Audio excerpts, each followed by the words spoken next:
రండమ్మా. కాళ్ళు కడగడానికి అమ్మవారికి బిందు పసుపునీళ్ళు తల్లి పసుపు తీసుకురావడం. భవానీలు భక్తులు ఆడవారు మగవారు అందరూ కూడా అమ్మవారి కాళ్ళు కడిగి ప్రతి ఒక్కరు కూడా అమ్మవారి చేతి బొట్లు పెట్టించాలండి. దయచేసి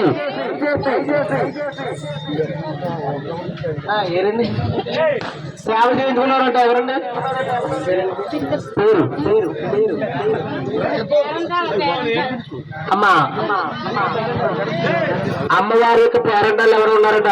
దయచేసి వారు రావాలండి. మరి కథ పెట్టించుకున్నవారు నక్క బాలయ్య గారు పేరెంటాలు వారు. దయచేసి వారు రావాలండి. ముందుకు ఒక్కసారి రావాలమ్మా. ఏమండి అందరూ కూడా బొట్లు పెట్టించుకుని వెళ్ళాలండి. అలాగే అమ్మవారికి కట్టాలు పిలుచుకున్నవారు